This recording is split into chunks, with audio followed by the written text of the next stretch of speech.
The cold weather is back, I'm back, the traveling desk is back, and more importantly, beautiful Taichung is back.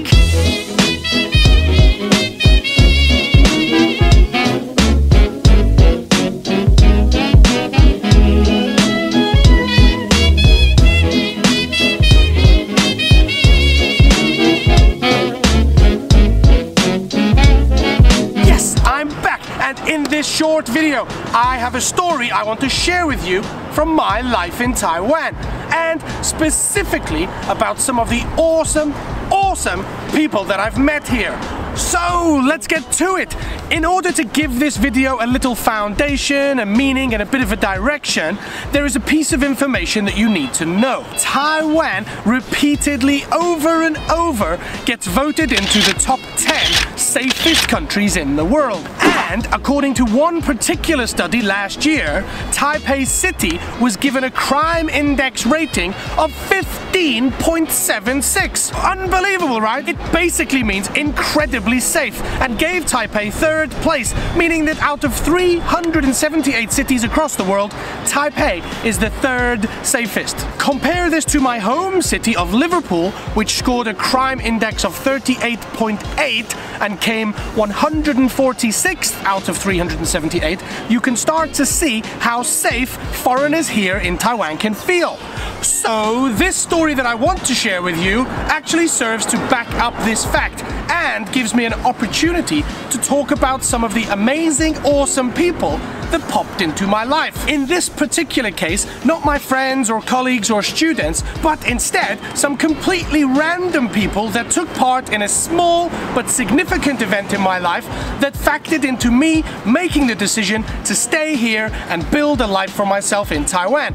So, story time. And this story revolves around this, my wallet. A rather beautiful wallet, even if I do say so myself. And actually, a special gift from a good friend here in Taiwan. But this story isn't about any of my friends, it's about the completely random people that helped me get this wallet back a few years ago when I lost it. So let's jump to Tainan 2013, where I was playing a 2-day soccer tournament, 2-day football tournament over a weekend. And I woke up on the Sunday morning to find my wallet along with all my cards and my cash, not to mention my photo of recently born William, was missing. So, mentally retracing my steps from the night before, I remembered I had gone to 7-Eleven to pick up some water. So, after asking unsuccessfully at the hotel reception if they had it, I went back to the 7-Eleven that I'd visited the night before and asked if anyone had handed in my wallet. They hadn't, but this 7-Eleven clerk, a young guy, he is the first of the people that I want to mention today. He helped me so much. He went into the back, checked the CCTV according to the time I was in last night, and he told me that when I left the store, I definitely had my wallet. So, after a pretty futile look outside the 7-Eleven and the path back to the hotel, there was nothing for it other than to go to the police station and report my wallet missing. So I must specify that from the moment I walked into Tainan police station, despite having lost my wallet earlier in the day, this actually turned out to be one of the most beautiful, heart-fulfilling, rewarding days of my life here in Taiwan. As soon as I walked into the police station and declared, 不好意思，我的钱包不见了, I was greeted with a smile, a hot cup of tea, and asked to take a seat on a sofa where I could watch TV, while the non-speaking Taiwanese police officer called the foreign affairs officer to give up her Sunday and come and help me. Then, while I was waiting, knowing that I had no money due to my lost wallet, the police officer called his friend down the street who owned a restaurant that brought me a lunchbox and a drink, all completely free out of the goodness of their own heart, So when the Foreign Affairs officer came, not only did she speak perfect English and help me complete all of the necessary forms, but upon discovering that I had no money, she took me to Tainan train station, bought me my ticket out of her own pocket without any intention of ever getting the money back.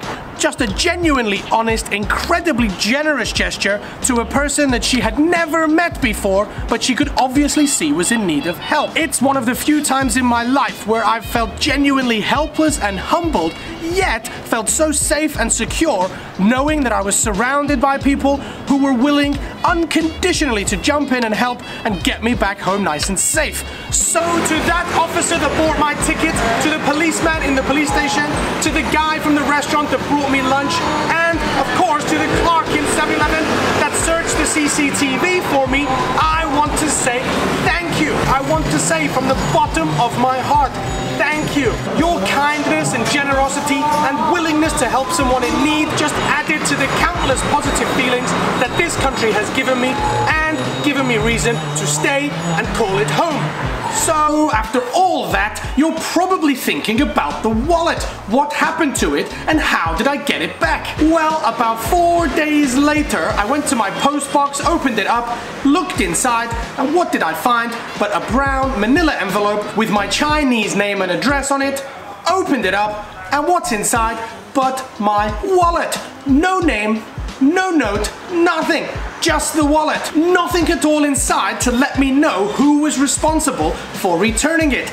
And all of the cash, all of the cards, and my photo were still inside. Just another anonymous, awesome Taiwanese resident that did the right thing and saw that this property was returned to its owner. Now, to digress a little and increase the dramatic level of this video, I can talk about something we have in England called the Tomb of the Unknown Warrior. Now, this tomb is used to signify all of the soldiers that died anonymously during the First World War, and people go there and pay their respects to that one individual, but the point is that this tomb represents all of the soldiers that died, all of the soldiers that fought and gave their lives for their country without getting adequate individual reward or recognition.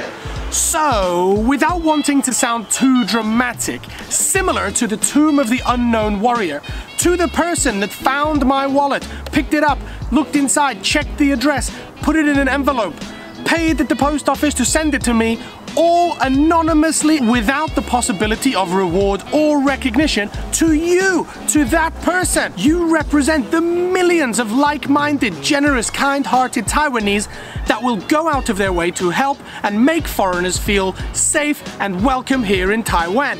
It's because of people like you that Taiwan, year after year, repeatedly keeps showing up in this study as one of the safest and crimeless countries in the world. So thank you for that.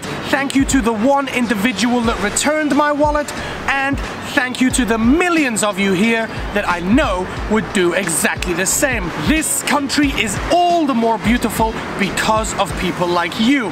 But in order to balance this video, I feel I must mention that of course there is crime here. I do hear about it, but other than the occasional red light jumper, I just don't see it. As this is my vlog, all I can talk about is the positive experiences that I've had. How about you? Have you had any experiences similar to my wallet story? Have you lost something and had it returned? Or have you been the one returning something? Let's fill the comment section of this video with positivity and show the world exactly why Taiwan and our people are so awesome. Thank you so much for watching. Thanks for subscribing if you already did, and I'll see you next time in my life in Taiwan.